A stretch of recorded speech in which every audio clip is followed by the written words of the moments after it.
اور قرآن کریم میں اللہ خود کہتا ہے فَإِذَا رَكِبُوا فِي الْفُلْكِ دَعَوُا اللَّهَ مُخْلِصِينَ لَهُ الدِّينَ فَلَمَّا نَجَّاهُمْ إِلَى الْبَرِّ إِذَا هُمْ يُشْرِكُونَ کہ جب یہ کشتی میں سوار ہوتے ہیں اور دریا کی موج میں ہوتے ہیں اور دریا کی موج ان کی کشتی کو اس طرح ہلاتی ہے تو ان کو ڈر محسوس ہوتا ہے کہ اب یہ کشتی غرق ہو جائے گی اور تم اس دریا میں ڈوب کر غرق ہو کر مر جاؤ گے، تو پھر یہ اندر کے دل سے اللہ کو پکارتے ہیں، دعوا اللہ مخلصین لہ الدین، پھر اللہ کو یاد کرتے ہیں، اللہ اس دریا سے اور اس دریا کی موج سے اس کشتی کو اب کے پار کر دے، اگر ہم پار ہو گئے تو اب تیری نافرمانی نہیں کرے گا۔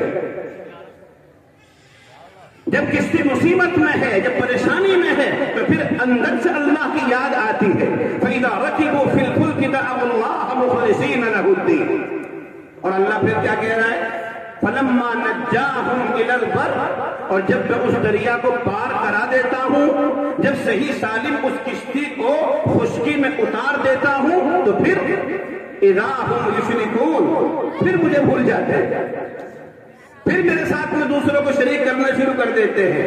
جب پریشانی آتی ہے اللہ مالک ہے، اور جب فراوانی آتی ہے، فراخی ہوتی ہے، پھر اللہ کو بھول جاتے ہیں۔ تو اللہ تو اپنے بندے سے بے انتہا محبت کرتا ہے، جیسے بندے کے اعمال چاہتے رہتے ہیں ویسے ہی فیصلے اس کے لیے آتے رہتے ہیں۔ اللہ کبھی ظلم نہیں کرتا، اللہ کبھی زیادتی نہیں کرتا۔ میدان قیامت میں اپنے بندے کے ساتھ کیسی مہربانیوں کا اللہ تعالیٰ مظاہرہ کریں گے، سنو، میدان قیامت میں کیسی محبت کا مظاہرہ کریں گے۔ رحمت حق بہانہ نیچوجت، اللہ کی رحمت اپنے بندوں کو بخشنے کا بہانہ تلاش کرتی ہے کہ میں اپنے بندے کو معاف کروں، اس کو جنت میں بھیجے۔ میدان قیامت میں دو آدمیوں کے بارے میں اللہ تعالیٰ فیصلہ کریں گے جہنم کا کہ جاؤ جہنم میں، وہ دونوں آدمی جہنم میں جا رہے ہیں۔ حدیث شریف میں آتا ہے کہ ایک آدمی جہنم کی طرف کو جا رہا ہے، ایک قدم جہنم کی طرف کو رکھتا ہے اور اللہ کی طرف کو مڑ کر دیکھتا ہے، دوسرا قدم رکھتا ہے پھر اللہ کی طرف کو دیکھتا ہے، تیسرا قدم رکھتا ہے پھر اللہ کی طرف کو دیکھتا ہے۔ اللہ اسے دیکھ رہا ہے کہ یہ جہنم کی طرف کو بھی جا رہا ہے اور بار بار مجھے بھی مڑ کے دیکھ رہا ہے۔ اور ایک دوسرا آدمی، وہ دوسرا آدمی جس کے اوپر جہنم واجب اور اللہ نے جہنم کا فیصلہ کر دیا جاؤ جہنم میں، تو یہ آدمی سیدھا جہنم میں جا رہا ہے، اس نے ایک مرتبہ بھی اللہ کی طرف کو مڑ کے نہیں دیکھا۔ کوئی چودھری صاحب ہوگا، اللہ نے کہہ دیا تو سیدھا جا رہا ہے۔ اللہ نے دونوں کو بلایا کہ واپس بلاؤ، اور دونوں کو اپنے سامنے کھڑا کر کے اللہ نے پوچھا کہ جب ہم نے تمہارے دونوں کے بارے میں جہنم کا فیصلہ کر دیا اور تم دونوں جہنم میں جا رہے ہو، تو تم بار بار میری طرف کو مڑ کے کیوں دیکھ رہا ہے اور تو سیدھا کیوں جا رہا ہے؟ تو نے میری طرف کو ایک بار مڑ کے نہیں دیکھا اور تو میری طرف کو بار بار مڑ کے دیکھ رہا ہے۔ تو جو بار بار مڑ کے دیکھ رہا تھا اللہ کی طرف کو، وہ اللہ سے کہے گا، اے اللہ، میں نے دنیا میں یہ بات سنی تھی کہ آپ کی رحمت آپ کے غصے پر غالب ہے۔ ایک طرف رحمت ہے، ایک طرف غصہ ہے، غضب ہے، آپ کی رحمت آپ کے غصے پر غالب ہے۔ میں ایک قدم جہنم کی طرف کو اٹھاتا تھا، آپ کی طرف کو دیکھ رہا تھا، اس لیے ہو سکتا ہے جہنم میں جانے سے پہلے اللہ کی رحمت اللہ کے غصے پر غالب آ جائے اور جہنم سے میری جان بچ جائے۔ اس لیے میں بار بار تیری طرف کو مڑ کے دیکھ رہا تھا کہ جہنم میں جانے سے پہلے پہ ہو سکتا ہے اللہ کو میرے پہ رحم آ جائے۔ دوسرے سے کہا تو سیدھا کیوں جا رہا ہے؟ دوسرے سے کہا کہ تو سیدھا کیوں جا رہا ہے؟ کیا تجھے یہ پتا نہیں کہ میری رحمت میرے غصے پر غالب ہے؟ اس نے کہا کہ جی پتا تو ہے کہ تیری رحمت تیرے غصے پر غالب ہے، لیکن پھر تو کیوں جا رہا ہے سیدھا؟ کہ میں اس لیے سیدھا جا رہا ہوں کہ دنیا میں جتنی زندگی میں نے گزاری دنیا میں جتنی زندگی میں نے گزاری کبھی تیری فرما برداری اور تیری اطاعت نہیں کی، کوئی بات دنیا میں تیری میں نے نہیں مانی، ساری زندگی تیری نافرمانی کر کے آ رہا ہوں، اسی لیے میرے لیے جہنم کا فیصلہ ہوا۔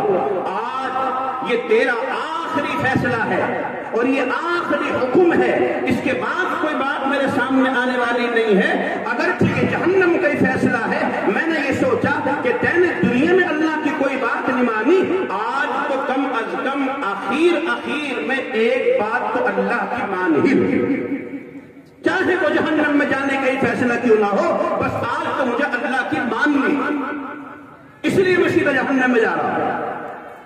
اللہ کو رحم آ گیا، اسی ادا پر اللہ کو رحم آ گیا اور اللہ نے کہا کہ جاؤ، میری رحمت میرے غصے کے اوپر غالب ہے، تم دونوں کے لیے میں نے جہنم کو واجب کر دیا تھا، لیکن تم نے ایسی بات میرے سامنے رکھ دی کہ اب جہنم کا فیصلہ ختم کر کے میں تمہارے لیے جنت کا فیصلہ کروں گا، دونوں جنت میں چلے جائیں گے۔ تو اللہ تعالیٰ تو اپنے بندے سے بے انتہا کیا کرتا ہے بھائی؟ پیار کرتا ہے، پیار۔ کیسا پیار؟ جیسا کہ ایک ماں اور باپ اپنے بچے سے پیار کرتے ہیں، اگر وہ پیٹتے بھی ہیں، اگر وہ تنبیہ بھی کرتے ہیں، اگر وہ کمچی یا تماچا رسید بھی کرتے ہیں، تو باپ کی تنبیہ میں اور باپ کی پٹائی میں شفقت چھپی ہوئی ہے۔ یہ باپ چاہتا ہے کہ میری اس پٹائی کی وجہ سے کہ میرا بیٹا میرے قریب آ جائے۔ اللہ اپنے بندوں پر مصائب کو اور پریشانیوں کو ڈال کر اللہ چاہتا ہے کہ یہ بندے جو مجھ سے دور ہو رہے ہیں میرے قریب آئے۔ جب پریشانی آتی ہے تبھی تو اللہ یاد آتا ہے۔ آج اس دنیا میں کتنا ظلم ہو رہا ہے، کتنا ظلم ہو رہا ہے۔ یہ ذرائع ابلاغ جو بات کو پہنچانے کے ذرائع ہیں، جیسے ہمارے اخبارات ہیں، انٹرنیٹ ہے، یوٹیوب ہے، واٹس ایپ ہے، یا اور دوسری طرح کی بہت ساری چیزیں ہیں، وی سی آر ہے اور ٹی وی ہے، یہ سب ذرائع ابلاغ ہیں، بات کو پہنچانے کے ذرائع ہیں، جہاں ان کے اندر بہت ساری خرابیاں ہیں، بہت ساری خرابیاں ہیں، 100 میں سے 99% ان کے اندر خرابیاں ہیں، وہیں ایک اچھائی کی بات بھی ان کے اندر ہے۔ کیا ہے وہ اچھائی؟ وہ اچھائی یہ ہے کہ یہ ہمارے ذرائع ابلاغ جو ہے بات پہنچانے کے جو ذرائع ہیں، یہ موبائل اور یہ ٹی وی اور وی سی آر اور یہ یوٹیوب اور واٹس ایپ، یہ اخبارات، یہ سب ہمیں ہماری قوم کا چہرہ دکھاتے ہیں کہ ہماری قوم میں آج کیا چل رہا ہے۔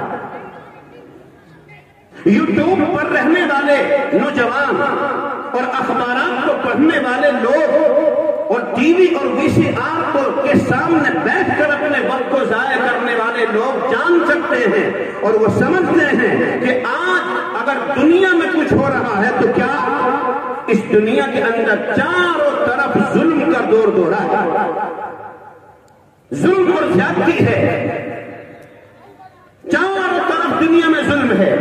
کسی ملک کو اٹھا کر دیکھو، کسی صوبے کو اٹھا کر دیکھو، کسی گاؤں کو اٹھا کر دیکھو، اس گاؤں کے کسی گھر کو اٹھا کر دیکھو، کسی کارخانے اور فیکٹری کو اٹھا کر دیکھو، کسی کمپنی کو اٹھا کر دیکھو، ہر جگہ ظلم کا دور دورہ ہے۔ گھروں کے اندر ظلم، ماں باپ کا ظلم اولاد پر، اولاد کا ظلم ماں باپ پر، شوہر کا ظلم بیوی پر، بیوی کا ظلم شوہر پر، کمپنی کے مالک کا ظلم اپنے ماتحتوں پر، ماتحتوں کی طرف سے ظلم اور زیادتی اپنے مالک پر، ظلم کا دور دورہ ہے۔ ان اخبارات کو پڑھ کر، ان رسائل کو پڑھ کر، اس یوٹیوب کو دیکھ کر اس نتیجے پر ہم پہنچے کہ آج اس دنیا کے اندر ظلم اور زیادتی کا دور ہے، چاروں طرف زیادتی اور ظلم ہے۔ حضرت علی کرم اللہ وجہہ کی طرف ایک قول منسوب ہے، وہ فرماتے ہیں کہ لوگوں، کوئی ملک یا کوئی گھر یا کوئی خاندان یا کوئی کمپنی اور فیکٹری کفر اور شرک کے ذریعے سے تو آباد رہ سکتے ہیں، اگر اس کو چلانے والے کافر ہوں، اس کو چلانے والے مشرک ہوں، تو ملک چل سکتا ہے، کمپنی چل سکتی ہے، کارخانہ چل سکتا ہے، گھر چل سکتا ہے، لیکن جس ملک میں اور جس صوبے میں اور جس بستی یا جس گھر میں یا جس خاندان اور جس کمپنی اور فیکٹری میں ظلم کا دور دورہ ہو، وہ کبھی پنپنے والا اور چلنے والا نہیں ہے۔ کفر اور شرک کی وجہ سے تو چلا جا سکتا ہے، لیکن ظلم اور زیادتی کی وجہ سے نہیں چلا جا سکتا۔ اس دنیا کے اندر جتنے ظالم آئے ہیں، جتنے ظلم کرنے والے آئے ہیں، دیکھو ان کا انجام کیا ہوا۔ قرآن کریم جو اللہ کا ایک اخبار ہے، اس سے پوچھو کہ جنہوں نے اس دنیا کے اندر ظلم کیا ہے، جنہوں نے اس دنیا کے اندر زیادتی کی ہے، ان کا انجام کیا ہوا۔ ابھی تو تم اخبارات کو دیکھتے ہو، ابھی تو تم یوٹیوب کو دیکھتے ہو، ابھی تو تم واٹس ایپ اور انٹرنیٹ اور ٹی وی اور VCR کو دیکھتے ہو۔ ارے یہ دنیا کی اخبار ہے، اللہ کا اخبار پڑھو، قرآن کریم کو پڑھو۔ قرآن کریم تمہیں بتائے گا کہ جنہوں نے اس دنیا کے اندر ظلم کیا ان کا انجام کیا ہوا۔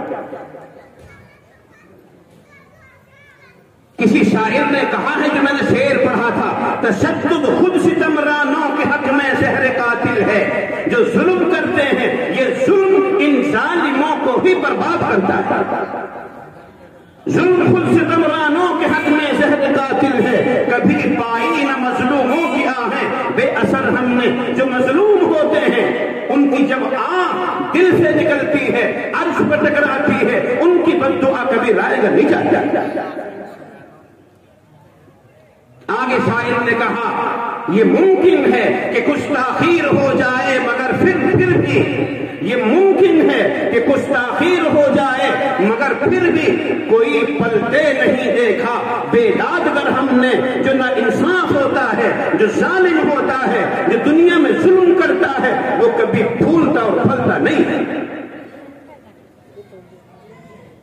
اس دنیا کے اندر سب سے پہلے ظلم کرنے والا، اس دنیا کے اندر سب سے پہلے ظلم کس نے کیا؟ اس دنیا میں سب سے پہلے ظلم حضرت آدم کے بیٹے قابیل نے اپنے بھائی حابیل پر کیا۔ حضرت آدم کے بیٹے قابیل اور حابیل، اس قابیل نے اپنے بیٹے حابیل، اپنے بھائی حابیل کو قتل کر کے ظلم کا دور اس دنیا کے اندر شروع کیا۔ اس کا کیا انجام ہوا؟ قرآن کریم سے پوچھو۔ جب بھائی کو اس نے قتل کر دیا، جب بھائی کو قتل کر دیا تو بھائی کو دفنانے کے لیے اور اس کو سنگوانے کے لیے اس کے ذہن میں کوئی تدبیر نہیں آئی کہ اب میں اس کا کیا کروں، اس کی عقل معوف ہو گئی، یہ مجنون اور پاگل اور دیوانہ ہو گیا۔ اللہ نے دنیا کے اندر اس کو یہ سزا دی، اور پھر کیا سمجھایا، کس کے ذریعے سے سمجھایا؟ اللہ نے ایک کوّا بھیجا، مکار اور چالاک جانور، ایک کوّا بھیجا، اور اس کوّے نے مٹی کو کوریدا اور اس کے اندر کسی چیز کو رکھا اور پھر اس کے اوپر مٹی کو ڈالا۔ یہ قابیل کے سامنے کوّا کر رہا ہے، اللہ نے اس کوّے کو بھیجا کہ قابیل تو نے تو ظلم کرنے کی وجہ سے اپنی عقل کو بیکار کر لیا، تو دیوانہ پاگل ہو گیا، تجھے پتا نہیں کہ اپنے بھائی کے ساتھ اب کیا کرنا ہے، تجھے کس انداز پر دفنانا ہے، چل یہ مکار اور چالاک جانور کے ذریعے سے میں تجھے بتاتا ہوں اور سمجھاتا ہوں کہ اپنے بھائی کو اس طرح زمین میں دفن کر۔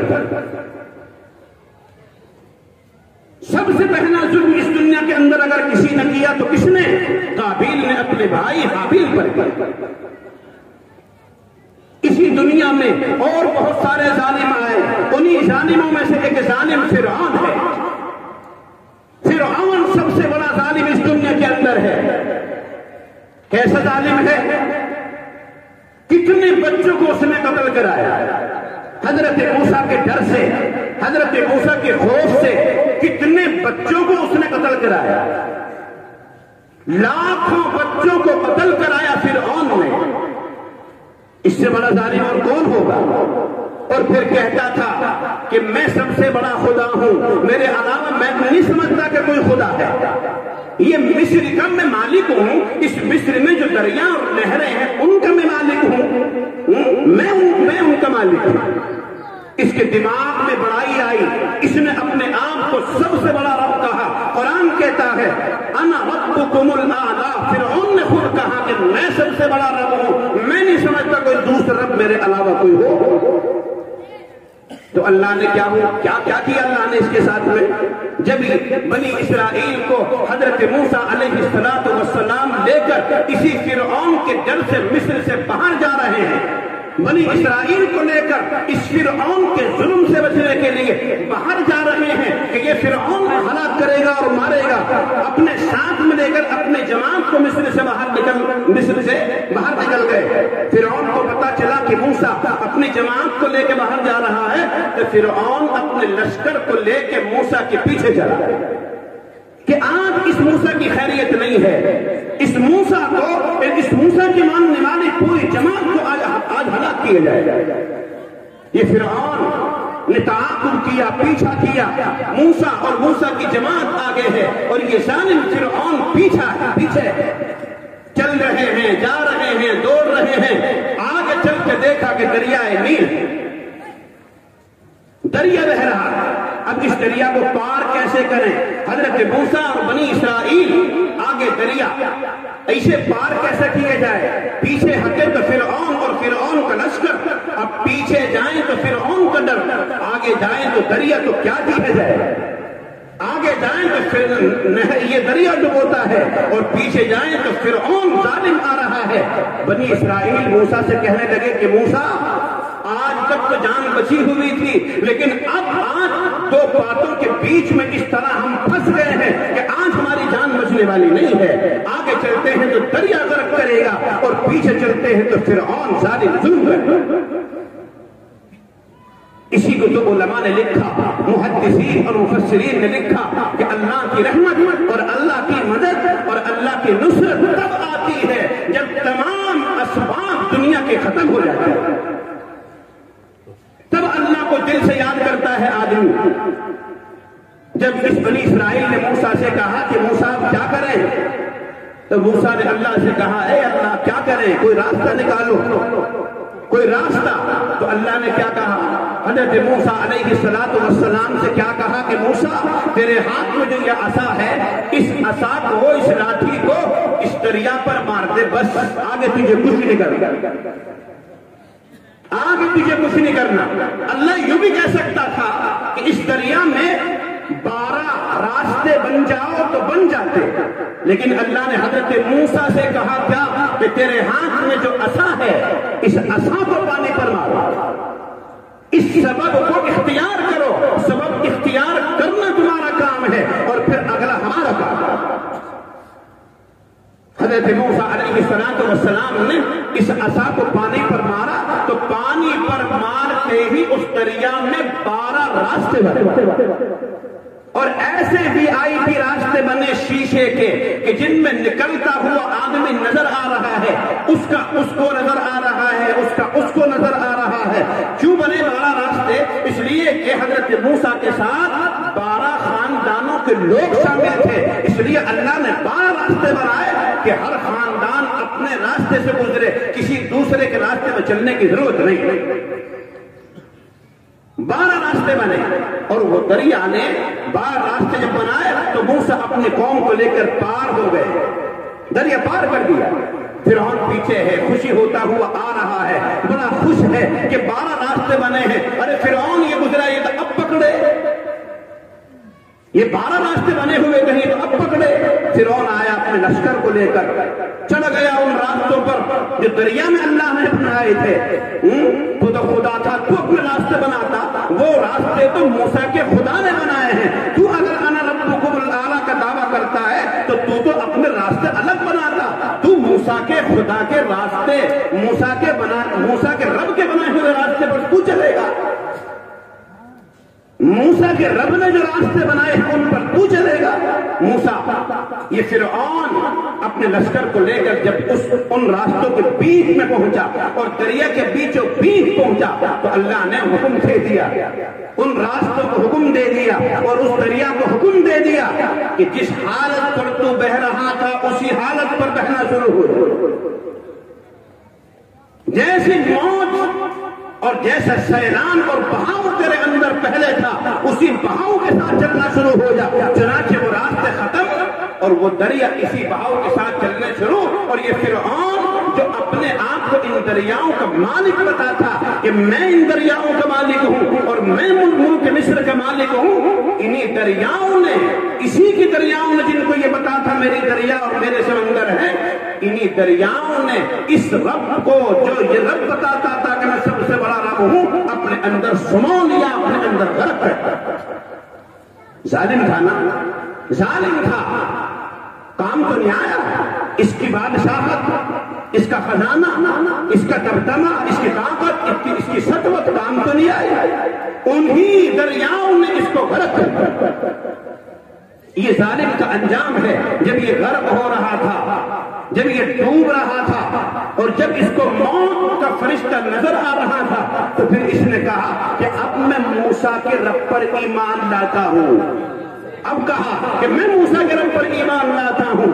موت کو دیکھ کر جو آدمی ایمان لائے اس کے ایمان قبول نہیں ہے, اس کے ایمان کا اعتبار نہیں ہے. موت پر تو ایمان غیبی طریقے سے لایا جاتا ہے. جنت کو دیکھ کر ایمان لایا تو کیا لایا, جہنم کو دیکھ کر ایمان لایا تو کیا لایا, اپنی موت کو دیکھ کر ایمان لایا تو کیا لایا. پہلے ایمان لاتا تو قبول تھا, اب میرا ایمان قبول نہیں ہے. اس ظالم کا یہ انجام ہوا. فرعون بھی ظالم کا دنیا میں, اس کا یہ انجام ہوا. اسی طریقے سے اس کا ایک درباری قارون, وہ بھی بہت بڑا ظالم تھا, وہ بھی بہت بڑا مالدار تھا. کیسے مالدار بنا؟ اس نے غریبوں کا خون چوس کر, غریبوں کے حقوق کو ہڑپ کر, ان کی جائیداد کو ہڑپ کر اپنے آپ مالدار بنا. اور کتنا بڑا مالدار اور کتنا خزانہ اس قارون کے پاس تھا کہ جوانوں کی بڑی جماعت اس کے خزانوں کی کنجیاں اور تالیاں اٹھا نہیں سکتی تھی. اتنے خزانے اس کے پاس تھے, اس قارون کے پاس. جب آدمی مالدار ہوتا ہے اور اس کے پاس مال ہوتا ہے تو پھر اس کے دماغ میں غرور ہوتا ہے, اس کے دماغ میں بڑائی ہوتی ہے. وہ چاہتا ہے کہ تیری مانے, تو کسی کی نہ مانے. وہ چاہتا ہے کہ تیری عزت ہو, کسی کی عزت نہ ہو. مال جب آتا ہے تو غرور لاتا ہے, مال جب آتا ہے تو تکبر لاتا ہے, مال جب آتا ہے تو عقل میں فتور لاتا ہے. اس کے دماغ میں فتور آ گیا, اس کے دماغ میں غرور آ گیا, یہ متکبر ہو گیا. حضرت موسیٰ نے اس سے بھی کہا کہ جیسا اللہ نے تیرے پہ احسان کیا, تجھے مال دیا, تو بھی لوگوں پہ خرچ کر, تو بھی اسی طرح احسان کر. جیسا اللہ نے تیرے اوپر احسان کیا, زمین میں فساد مت کر, ظلم مت کر. تو اس نے کیا کہا تھا؟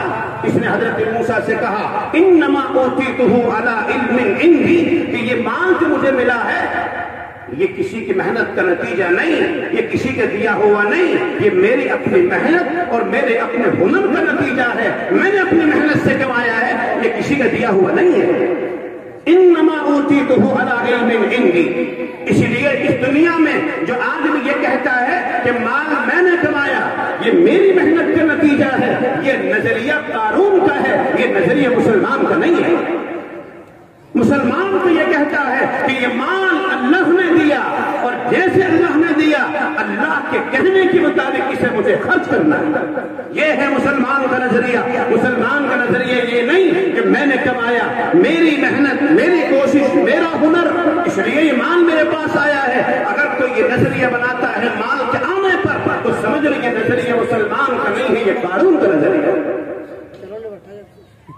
اللہ نے اس ظالم کے ساتھ کیا کیا؟ جب اس نے بات نہیں مانی اور اس نے ظلم کیا دنیا میں تو پھر اس کے ساتھ اللہ نے کیا کیا؟ فَخَسَفْنَا بِهِ وَبِدَارِهِ الْأَرْضِ, ہم نے اس کو اس کے خزانوں کے ساتھ زمین میں دھسا دیا. اس قارون کو اس کے خزانوں کے ساتھ زمین میں دھسا دیا. کیوں؟ اس لیے کہ یہ ظالم ہے, یہ ظلم کرتا تھا.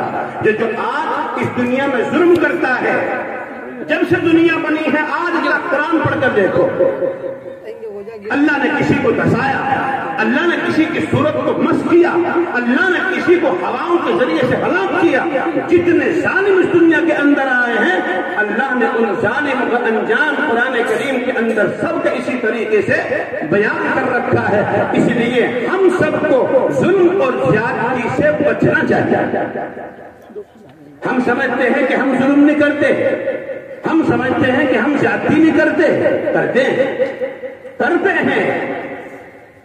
ہم خود اسلام پر اور قرآن پر اور اس دین متین پر ظلم کرتے ہیں۔ قرآن کریم جو ایک عظیم اور مقدس کتاب ہے، جتنی عظیم ترین یہ مقدس کتاب ہے، آج کے زمانے میں اسی طریقے سے یہ کتاب مظلوم ترین بھی ہے۔ اس کتاب کے اوپر ظلم کیا ہے کس نے؟ دوسرے نے نہیں، اس کتاب کے اوپر ظلم پہلے ہم نے کیا۔ ہم نے اس کو دور کر دیا اپنے سینوں سے، ہم نے اس کو دور کر دیا اپنے دماغوں سے، ہم نے اپنے دور کر دیا قرآن کو اپنی سوچ سے۔ خود ہم قرآن کریم کے اندر اوپر ظلم کر رہے ہیں، دوسرے اگر کرتے ہیں تو شکایت ہوتی ہے، ہم کرتے ہیں تو ہمیں احساس نہیں ہوتا۔ مسلمانوں، نبی اکرم صلی اللہ تعالی علیہ وسلم نے اس قرآن کو ہم تک پہنچانے کے لیے اور اس دین متین کو ہم تک پہنچانے کے لیے کتنی مسائل اور مشکلات برداشت کی ہیں آپ کو اندازہ نہیں ہے۔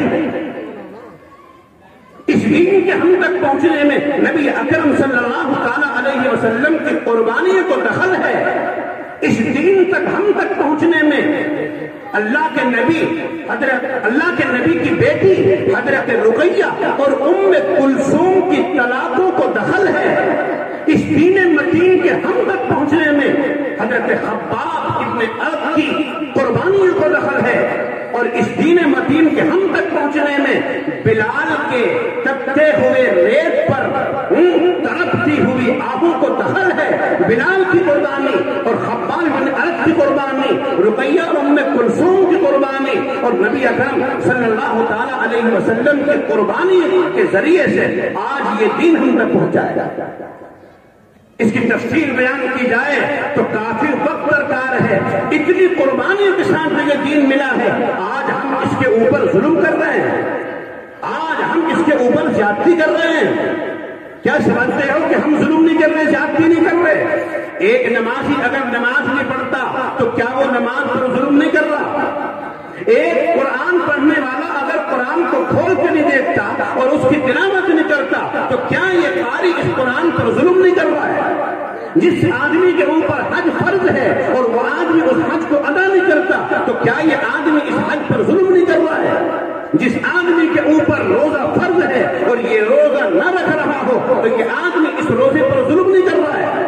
جو آدمی نماز نہیں پڑھتا وہ نماز کے اوپر ظلم کرتا ہے، جو روزہ نہیں رکھتا وہ روزے پر ظلم کرتا ہے، جو حج نہیں کرتا وہ حج پر ظلم کرتا ہے، جو زکات نہیں دیتا وہ زکات پر ظلم کرتا ہے، اور جو قرآن نہیں پڑھتا وہ قرآن پر ظلم کرتا ہے۔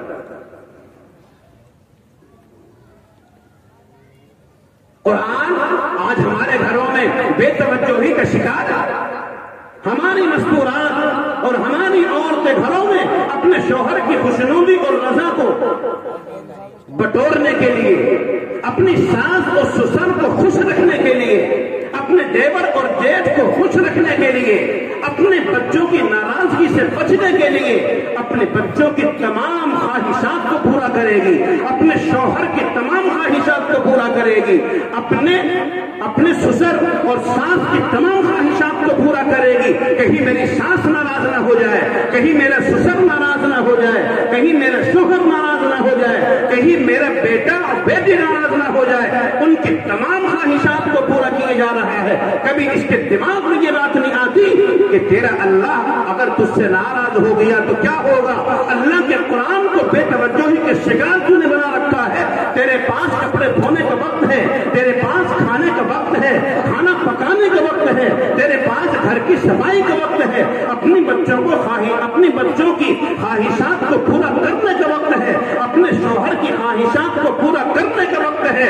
ہائے او عورت، کیا ظلم کر رہی ہے قرآن کریم کے اوپر کہ تمام چیزوں کے لیے تیرے پاس وقت ہے لیکن اللہ کے کلام کے ایک رکوع پڑھنے کا تیرے پاس وقت نہیں ہے، 5 وقت کی نمازوں کو پڑھنے کا تیرے پاس وقت نہیں ہے، بے توجہی کے شکار ہے قرآن کریم۔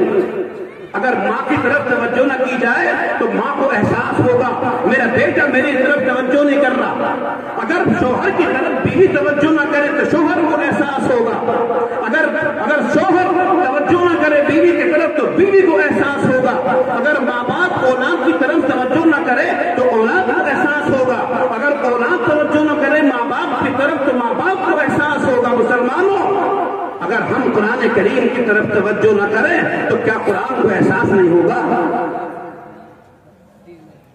قرآن کو احساس نہیں ہوتا ہے۔ جیسے ایک بوڑھا باپ گھر میں بیٹھا رہتا ہے اور ایک جوان آتا ہے پھلوں کی تھیلی لے کر اپنے بیوی کے ہاتھ میں دیتا ہے، اپنے بیٹے کے ہاتھ میں دیتا ہے، اس بوڑھے باپ کو احساس ہوتا ہے کہ کل میں کیا تھا آج کیا ہوں، یہ میرا بیٹا پھل لا رہا ہے اپنے بیٹے کو دے رہا ہے، مجھے نہیں دیا، اپنی بیوی کو دے رہا ہے، ساس کو احساس ہوا مجھے نہیں دیا۔ تو کیا جب قرآن کریم کی طرف سے بے توجہی ہوگی تو جس طرح احساس ایک باپ کو ہوا، جس طرح احساس ایک بیوی کو ہوا، جس طرح احساس اولاد کو ہوا، کیا قرآن کو احساس نہیں ہوگا؟ ہوگا، بالکل ہوگا۔ یہ عظیم ترین مقدس کتاب یہ مظلوم ترین ہو رہی ہے، اس کے اوپر دوسرے نہیں، دوسرے تو ظلم کر ہی رہے ہیں، ان کو تو کیا کہیے، خود ہم ظلم کر رہے ہیں۔ قرآن کی تلاوت ہمارے گھروں میں زندہ نہیں ہے۔ اٹھتے ہی سب سے پہلے موبائل پر ہاتھ جائے گا، یوٹیوب کھولا جائے گا، سوتے سوتے یوٹیوب دیکھا جا رہا ہے، جاگتے ہی آنکھ کھلتے یوٹیوب دیکھا جا رہا ہے، سب سے پہلے اخبار کو پڑھا جا رہا ہے، انٹرنیٹ کو پڑھا جا رہا ہے، گھر کے اندر قرآن کے رکوع کو اور قرآن کی آیت کو نہ اس گھر کا مرد تیار ہے پڑھنے کے لیے نہ عورت تیار ہے۔ یہ ظلم نہیں تو کیا ہے؟ یہ ظلم ہی تو ہے۔ دین کو اپنے گلے سے لگانے کے لیے اور اس قرآن کو اپنے گلے سے لگانے کے لیے تیار نہیں ہو، دین اسلام تمہارے گھروں کی کنڈی کھٹکھٹا رہا ہے۔ مسلمانوں، میں یتیم ہو گیا، او مسلمانوں میں ایک غریب ہوں، میں غریب الوطن ہوں، مجھے کوئی اپنے سینے سے لگانے کے لیے تیار نہیں۔ غیر تو دور کی بات، جنہوں نے مجھے قبول نہیں کیا ان کی میں شکایت نہیں کرتا، اسلام کہہ رہا ہے، اسلام تو اپنے ماننے والوں سے شکوہ کرتا ہے، کنڈی کھٹکھٹاتا ہے مسلمانوں کی۔ مسلمانوں، غیر تو کیا قبول کرے، میں یتیم لادارس راستے بچے گھوم رہا ہوں، تم ہی میرے سر کے اوپر ہاتھ رکھو، تم ہی اپنی زندگی کے اندر داخل کر لو، اپنے گھر کے اندر مجھے داخل کر لو۔ اسلام آواز دے رہا ہے، مسلمان ہی اس کو گلے سے لگانے کے لیے تیار نہیں ہے تو دوسرے لوگ کیسے اسے گلے سے لگائیں؟ کون سی چیز ہے ہماری جو قرآن کے مطابق ہو، کون سی چیز ہے جو سنت اور شریعت کے مطابق ہو؟ دین کی بات بتانے کے لیے ابھی جلسہ کیا گیا، یہ ظلم نہیں ہے، یہ مدرسہ پروگرام پیش کر رہا ہے، قرآن اور حدیث کی نسبت پر کر رہا ہے، اللہ اور اس کے رسول کی باتیں اور نعتیں سنائی جا رہی ہیں۔ یہ محلہ اگر پورا کا پورا اس مجمع میں اکٹھا ہوتا تو میں سمجھتا ہوں کہ اس مدرسے میں پیر رکھنے کی جگہ نہ ملتی۔ کہاں چلا گیا مسلمان کا احساس؟ کوئی گانے والا آ جاتا، کوئی رنڈی اور فاحشہ آ جاتی تو میں سمجھتا ہوں کہ گڑی نہیں، پورا کھلائی آگے یہاں امن جاتا ان گانے بازوں کو دیکھنے کے لیے، ان رنڈی اور فاحشوں کو دیکھنے کے لیے۔ ایک وہ آیا تھا کنجر، اسی محلے میں تو آیا تھا، اسی گاؤں میں تو آیا تھا، کون ہے وہ؟ کون تھا؟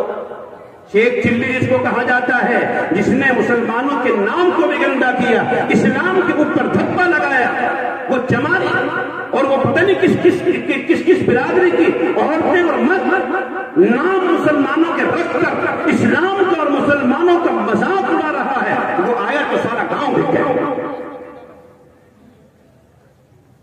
کیسے باجے بجے؟ ان ننڈیوں کو کیسے دیکھا گیا؟ قرآن کی تلاوت کو سنایا جا رہا ہے، آنے کے لیے تیار نہیں۔ اللہ کے نبی کی حمد اور تعریف کی جا رہی ہے تو ان کو سننے کے لیے تیار نہیں. ہم نے اسلام پر ظلم کیا تو دوسروں کو موقع ملا. وسیم رضوی جیسے ملعون آدمی کو موقع ملا.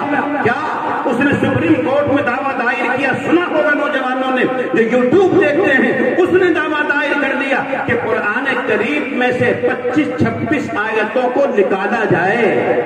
کیسی جرات اور کیسی ہمت! یہ وسیم رضوی ملعون، اللہ کی کروڑوں لعنتیں اس کے اوپر برسیں.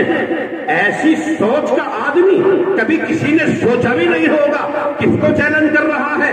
قرآن کریم کو چیلنج کر رہا ہے کہ قرآن کریم میں سے 25-26 آیتیں نکال دی جائیں. کیوں؟ ارے کیوں چیلنج کر رہا ہے؟ کہ ہم نے اپنے قرآن کو اپنے سینے سے اور اپنی زندگیوں سے دور کر دیا. یہ قرآن مظلوم ہے، اس کے اوپر ظلم ہو رہا ہے اور ظلم کرنے والے دوسرے نہیں، ہم ہیں. قرآن کریم تو اللہ کی کتاب ہے، اس میں کوئی تبدیلی نہیں ہو سکتی.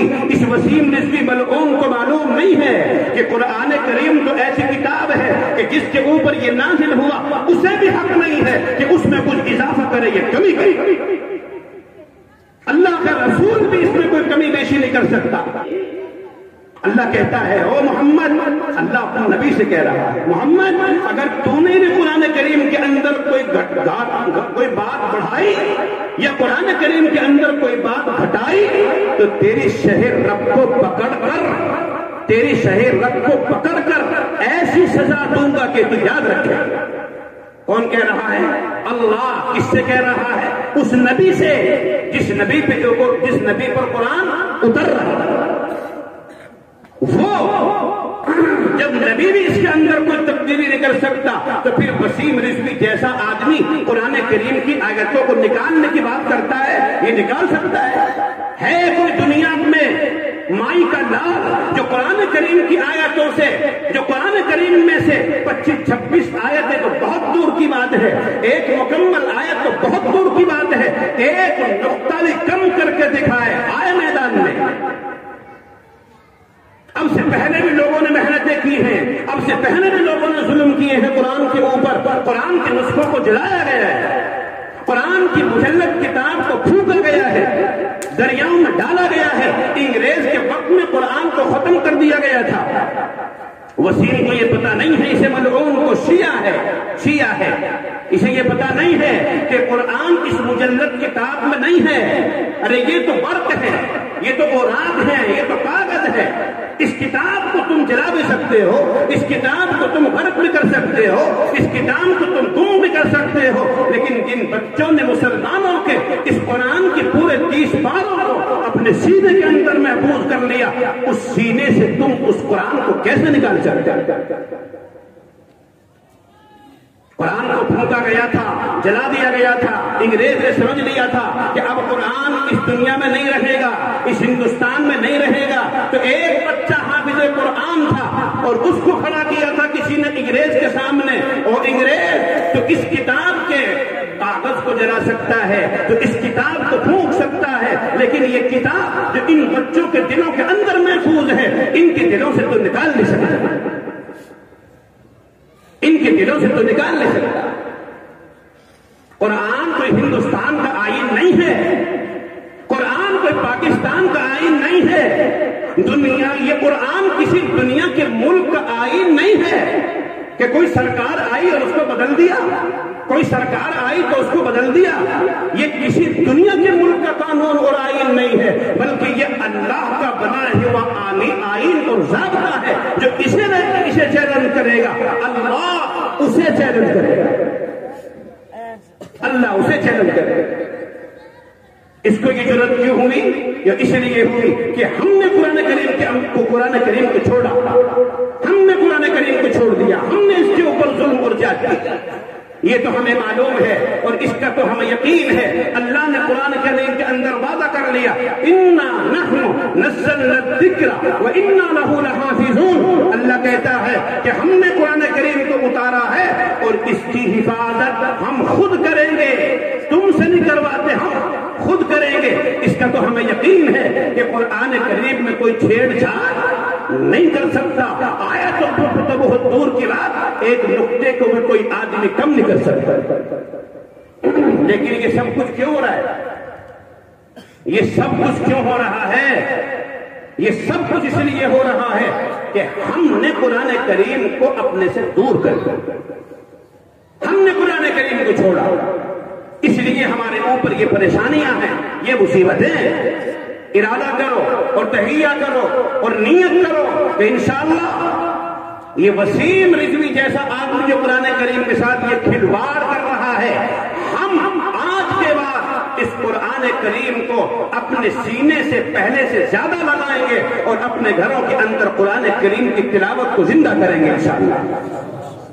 عورتیں بھی اس کی نیت کریں اور مرد بھی اس کی نیت کریں۔ اپنے گھروں میں تم اپنے بچوں کو اسکول کا ہوم ورک کرنے کے لیے کہتے ہو، ان سے کام کرنے کے لیے کہتے ہو، گھر کی صفائی کرنے کے لیے کہتے ہو، ان سے پتہ نہیں کس کس کام کے لیے کہتے ہو، ایک مشن یہ بھی رکھو کہ اپنے گھروں میں اپنے بچوں کو اور اپنی بیویوں کو اور اپنی بہنوں کو اور اپنی ماؤں کو قرآن کریم کے پڑھنے کی ترغیب۔